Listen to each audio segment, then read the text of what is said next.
Echoes in the Meadow. Disclaimer: this is a work of fiction and does not draw from real events. On an unusually crisp morning in late March, the sleepy suburb of Meadow, Illinois, stirred under the promise of a spring awakening. The streets, lined with stately maple trees and neat lawns, concealed secrets that simmered beneath the pastel colors of freshly blossomed dogwoods. The air was filled with a persistent undercurrent of tension, a tension that no one could quite name, yet everyone felt as if the neighborhood had become a stage for a drama neither invited nor expected. At the outskirts of Meadow, where old brick Victorian houses met new, modern constructions, lived Alexander Reed, a meticulous yet troubled journalist whose reputation for uncovering hidden truths had earned him both accolades and enmities. Alexander's return to his hometown was not by accident. Whispers of unexplained disappearances and a string of eerie coincidences had lured him back to the roots of his past, a past rife with memories of love, loss, and unresolved mysteries. His childhood friend, Matthew Collins, now a local police detective, had summoned him with a plea for help. "Alex," Matthew had said during one of their initial, tense meetings at a dimly lit diner near downtown Chicago, "there's something rotten festering here, and I need your voice to expose it." As Alexander navigated the narrow lanes that crisscrossed Meadow, he could not shake the feeling of being watched. In the distance, the ancient stone clock tower of the old town hall told ominously, a reminder that time, much like the secret shadows of the past, was inexorable. In every whispered conversation on park benches, in every half-opened door leading to an abandoned attic, there was the unmistakable echo of something otherworldly. Locals spoke in hushed tones about the odd behavior of Eleanor Shaw, an enigmatic woman with piercing blue eyes and an uncanny ability to predict misfortune, and her estranged husband, Samuel Shaw, whose recent return from a mysterious disappearance only deepened the neighborhood's labyrinth of spectral suspicion. One windy afternoon, as rain began to patter against ancient cobblestones, Alexander found himself drawn to an old estate at the edge of town known as the Crosswell Mansion. Its once magnificent facade now bore the scars of time and neglect, with ivy crawling over crumbling stone walls and shattered windows reflecting the tumultuous skies. The mansion was infamous in local lore, not only for the grisly family secrets rumored to be hidden within its decaying corridors, but also for the eerie phenomena that locals claimed could be seen in its mirror-like front pond. A derelict caretaker, Josephine Hayes, greeted him at the heavy oak door with a resigned nod, as if expecting him all along. "Mr. Reed, I suppose you're not here for the tour," she murmured, her voice the echo of long-forgotten regrets. "There are whispers in these halls, whispers that speak of sins and secrets buried too deep to ever truly die." Inside, the mansion exuded a suffocating atmosphere, a blend of stale air and memories that seemed to hang like cobwebs in every darkened corridor. Alexander felt as if the mansion itself was alive, its corridors breathing in tandem with his increasingly rapid pulse. His footsteps echoed in the silent passageways as if they were drumming out warnings. In one neglected room, dust-laden books, yellowed letters, and faded photographs chronicled a history of betrayal and despair. His eyes locked onto a portrait of a woman with an unsettling resemblance to Eleanor Shaw, and he shuddered as fragments of conversations from a long-forgotten past surfaced in his mind. Word of Alexander's investigation spread quickly throughout the town. In a series of discreet meetings at a secluded cafe on Elm Street, residents typical of small-town Illinois whispered of uncanny sightings and inexplicable events. Nancy Carter, a local librarian with a passion for historical mysteries, recounted a story that chilled the marrow. "I was shelving old newspapers last month," she confided, her voice wavering as she leaned closer over the table, "when I found an article about a series of disappearances. What struck me was the similarity in the language used to those same old police reports. It's as if someone deliberately wanted these details to resurface." Her eyes glimmered with a mix of fear and fascination, and Alexander knew that his investigation had touched a nerve that resonated far beyond the boundaries of his hometown.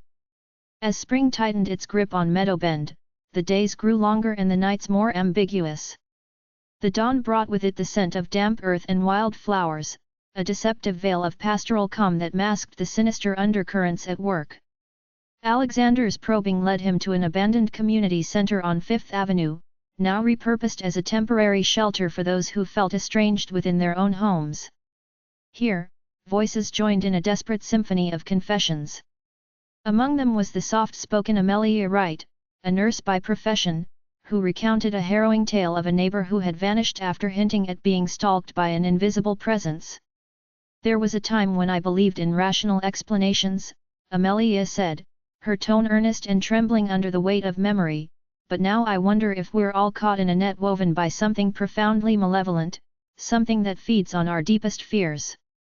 Late one rain-soaked evening, while Alexander was reviewing a trove of ancient letters in his sparsely furnished rented room on Windermere Street, the sound of urgent knocking shattered the silence.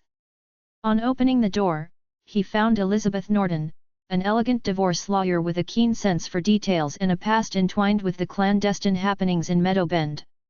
"Alex, you need to see this," Elizabeth said, handing over a set of photographs taken in the dead of night near the lakeside. The images depicted faint silhouettes lingering near a row of abandoned boats and strange, smoky luminescence along the water's edge. "I believe there's a connection between these apparitions and the disappearance of Samuel Shaw," she insisted, her eyes full of resolve, "and if you do not look into it deeper, there might be consequences that echo through every family in our town." Haunted by the accumulating evidence and the cryptic dialogues he had overheard, Alexander's investigation soon spiraled into a labyrinth of uncanny coincidences. Days blurred into nights as he pieced together outlandish fragments of a puzzle that stretched back generations. The narrative began to form around a clandestine society that once operated in the shadows of Meadow Bend, a society rumored to have used dark rituals to harness the raw power of fear, a practice that had, over time, escalated into acts of inexplicable cruelty and human manipulation. Late-night encounters in deserted parking lots, cryptic messages scrawled in basement bathrooms, and the seemingly random disappearance of residents painted a picture that was as horrifying as it was surreal. On a particularly stormy night that merged the melancholy of rain with the oppressive energy of impending doom, Alexander found himself drawn to the old footbridge over the little river, a narrow structure shrouded in mystery and local superstition. It was here, under the cover of darkness, that he encountered a spectral figure whose whisper carried the weight of countless untold secrets. "You're meddling in affairs beyond your comprehension, Mr. Reed," the apparition intoned, its voice both seductive and chilling. "The sins of our past are not so easily exorcised, the echoes demand their due." Alexander's heart pounded violently against his chest, each beat a reminder that his pursuit of truth might soon entangle him in a fate as irreversible as the town's moral decay. The following days were marked by a series of gut-wrenching confrontations and revelations. Matthew Collins, despite his reluctance, uncovered unsettling links between the disappearances in a collection of unsolved cases dating back decades. Sitting in the isolated interrogation room of the Meadow Bend Police Department, its walls stained with memories of past interrogations, Matthew and Alexander pored over faded documents and yellowed case files. "It seems as though every decade, someone or something reappears to reclaim a grievance left untouched," Matthew explained gravely. "We're dealing with forces that transcend the ordinary confines of human understanding." The air in the room was thick with the oppressive aura of destiny, and for a moment, Alexander felt as if the weight of history was laid upon his shoulders, a weight he might never be able to shed. In one of the most unsettling twists, Eleanor Shaw, who had long been ostracized for her unusual behavior, confessed to Alexander in a trembling voice the true nature of the tragedies that had befallen Meadow Bend. Sitting in her sparsely decorated parlor, illuminated only by the flickering glow of a single lamp, she recounted the tale of her family's cursed legacy, a series of ritualistic events intended to appease a spectral entity believed to dwell in the crevices of the human soul. "We believed that by offering a part of ourselves, the darkness would recede," she whispered, her eyes darting, as if expecting phantoms to materialize at any moment, but every offering only fueled the malevolence. "I tried to break free, but the ties were stronger than any bond of nature. Samuel, he paid the ultimate price for our defiance." Her confession carried the weight of years spent grappling with guilt and resignation, and for Alexander, it cemented the understanding that every inhabitant of Meadow Bend had become an unwitting actor in an ancient tragedy. As spring ripened into a surreal blend of rebirth and decay, a series of climactic events forced the residents of Meadowbend to confront their submerged realities. The local community center, once a beacon of hope and unity, became the stage for a night of revelations that none could escape. Under the luminous glow of a full moon, as if orchestrated by fate itself, the members of the clandestine society gathered in a derelict hall that reeked of expectancy and dread. In a voice that oscillated between authority and despair, a man known only as Mr. Blackwood recited incantations that seemed to reverberate through the souls of everyone present. "Our past demands to be recognized," he declared, his eyes gleaming with perverse satisfaction, "and if you do not heed its call, the consequences will be as boundless as the night itself." His words, chilling in their delivery, were met with both fervent acceptance and terrified skepticism. The gathering was a microcosm of the town's inner turmoil, a collision of superstitions, grievances, and the primal human instinct to belong even in the embrace of darkness. Parallel to these supernatural occurrences, the personal lives of the characters wove a tapestry of relationships marred by secrets and deceptions. Elizabeth Norton, whose determined spirit hid scars of past betrayals, began receiving ominous letters signed only with the initials S. Each correspondence hinted at long-buried truths about her family, and they compelled her to dig deeper into the history of her lineage. Late one restless night, as a soft rain trickled down the glass panes of her modest apartment near downtown Chicago, Elizabeth dialed Alexander's number. "Alex," she said, her voice barely a whisper, "I think the danger is closer than either of us believed. My father's old journals mention a ritual performed on the very fringes of Meadowbend. We're all enmeshed in a narrative written long before we ever took our first breath." Her urgency was palpable, a reminder that in Meadowbend, no one's past was truly behind them. Amelia Wright, still grappling with her own disquieting experiences, found herself drawn to confessing her darkest fears to her closest friend, Daniel Harper, a reserved but empathetic schoolteacher with a quiet strength. They met one morning at a small, sunlit corner of the town's botanical garden, where the scent of blooming cherry blossoms created an illusion of serenity. "Daniel, I can't shake the feeling that something sinister is weaving through our lives," Amelia confided, her eyes wide with both hope and despair. "I saw a shadow near my window last night, a figure that didn't belong. I feel like we're all part of a grand, twisted puzzle that someone or something is trying to complete." Daniel's brow furrowed deeply, and for a moment, the idyllic garden seemed to warp into a stage for his silent internal battle. "Maybe," he replied softly, "the truth is that the past never dies, it merely waits for the right moment to re-emerge. And this spring, it seems, has chosen its time." As the days turned into a disjointed montage of revelations and heartbreak, Alexander's dogged pursuit of the truth began to uncover uncomfortable alliances between those he once trusted. An unexpected meeting in a quiet parking lot behind a local diner revealed that even the law enforcement officers were entangled in a web of compromise and silence. Matthew Collins, conflicted between loyalty and duty, admitted to Alexander that there had been cover-ups, instances where evidence was deliberately ignored or tampered with. "I was ordered to look the other way," Matthew confessed, his eyes clouded with remorse and determination in equal measure, "by individuals who believed that some debts can only be repaid through silence. But I can't let this continue. The ghosts of Meadowbend deserve justice, and so do the ones who vanished without a trace." His admission sent a ripple of disquiet through Alexander, who now realized that the foundation of the town's facade was built upon layers of corruption and dark bargains. In the ensuing confrontation with Mr. Blackwood and his enigmatic cohort at the community center, tensions escalated into a fevered crescendo. The meeting devolved into an impassioned confrontation, a collision of raw emotion against calculated malevolence. As Mr. Blackwood's incantation reached its climax, the assembled crowd was suddenly thrust into chaos.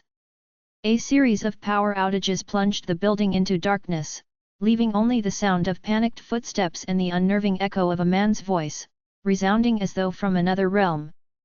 Alexander found himself in the midst of the turmoil, the air thick with the stench of burning incense and bitter resentment.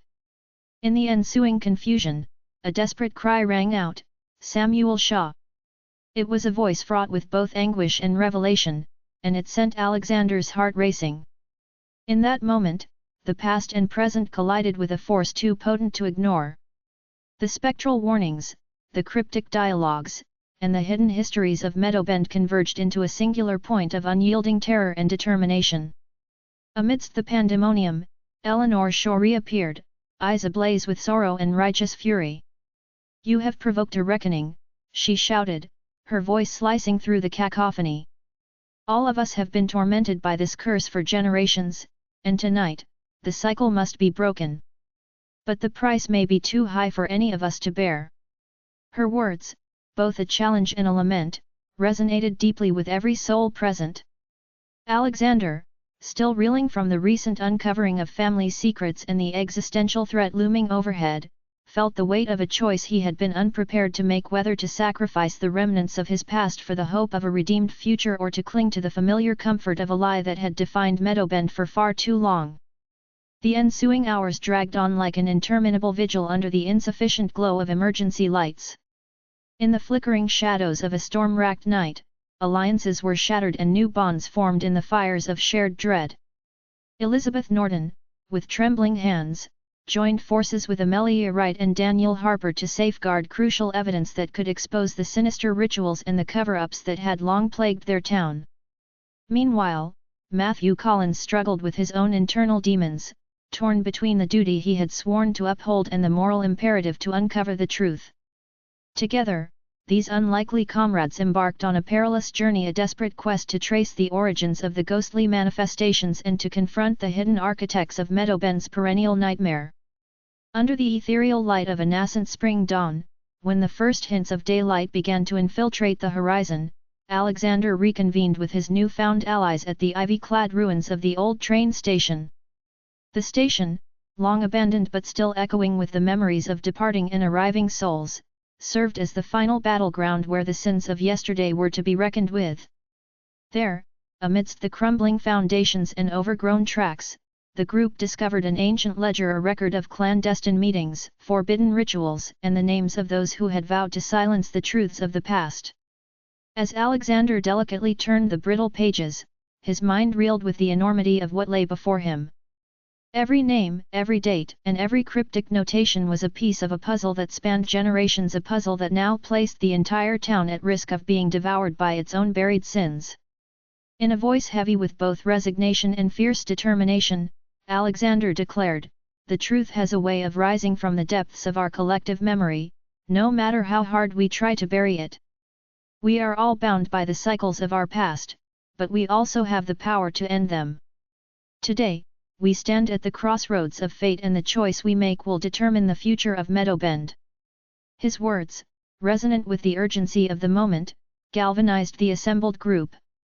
They resolved to confront the hidden forces that had manipulated the lives of their loved ones and cast a pall of darkness over the community for decades. In the following hours, the group meticulously pieced together the identities and motivations of those who had orchestrated the symphony of secrets. Under the canopy of a fragile morning, they retraced the footsteps of history, interviewing reluctant witnesses, unearthing forgotten diaries, and deciphering coded messages etched into the very walls of their hometown. Every revelation was interlaced with moments of quiet introspection and turbulent outbursts of anger, dialogues that were raw and authentic, echoing the deeply personal struggles each character had endured. "Why did you hide this from us?" Elizabeth demanded one afternoon as she confronted an aging town official whose voice wavered between defiance and regret. "We deserve to know the truth, no matter how painful it may be." The official, his hands trembling, offered only a cryptic response: "Some truths are best left buried, for if they surface, they may devour the soul of our community." As the sun climbed higher in the spring sky, casting a reluctant light on the dark undercurrents of Meadowbend, the group began to feel the tremors of a monumental shift. Each encounter, every whispered confession in the hushed corridors of the once glorious Crosswell mansion, and every spectral warning in the quiet of the night had led them inexorably to this singular moment. The labyrinth of lies and half-truths was unraveling, exposing the raw nerve of an age-old vendetta fueled by fear, ambition, and an insatiable hunger for control. In the final hours of that fateful day, as tensions reached their zenith, Alexander and his allies found themselves on the precipice of irreversible change.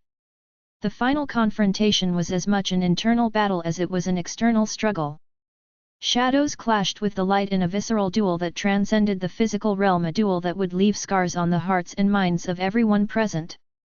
With the ancient ledger clutched tightly in his grasp, Alexander led the charge toward a dilapidated industrial warehouse on the outskirts of Meadowbend, rumored to be the headquarters of the Secretive Society.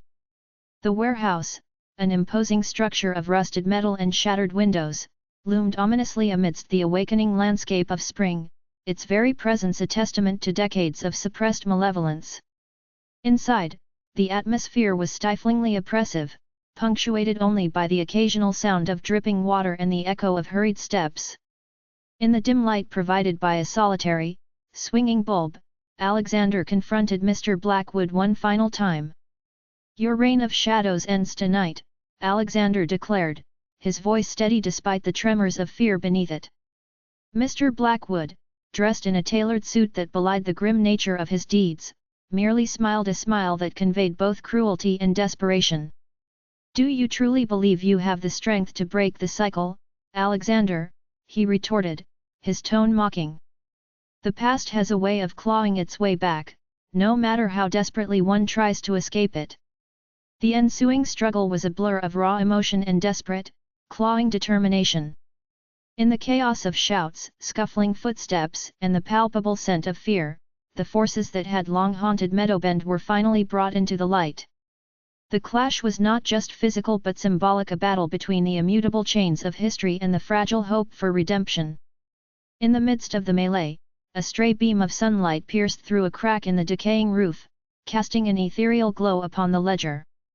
It was as though nature itself had chosen to bear witness to the denouement of a saga that had festered in the shadows for far too long.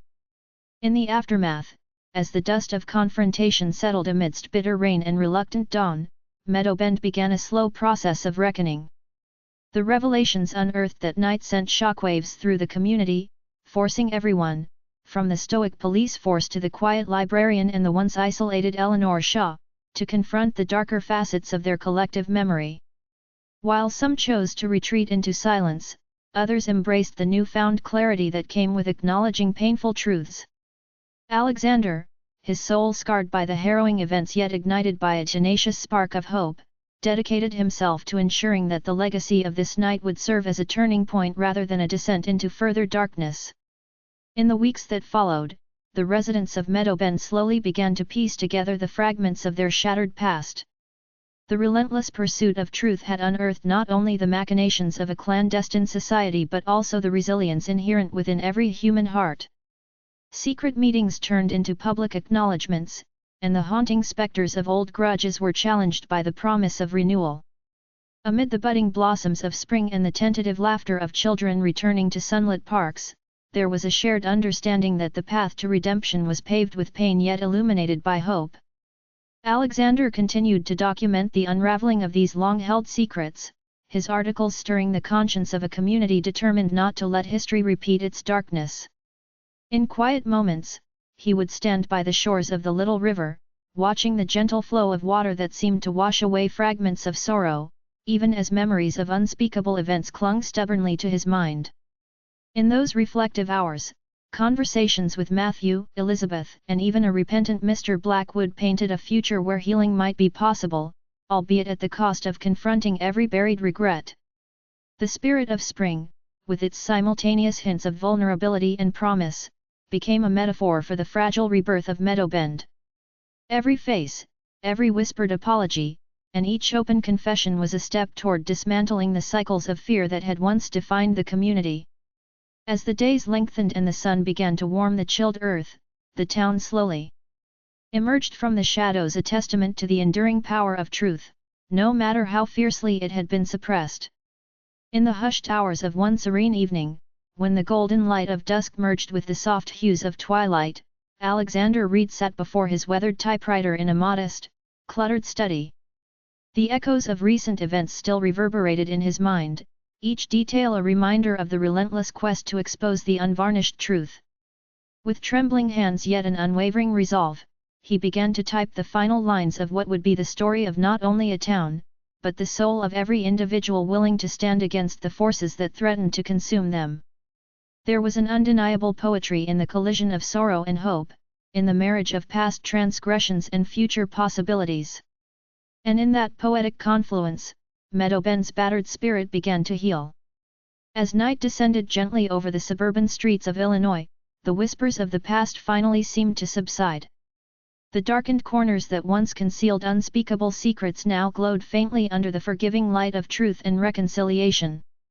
In the echoing silence, the promise of spring, a season of rebirth and fragile hope, remained a testament to the resilience of the human spirit.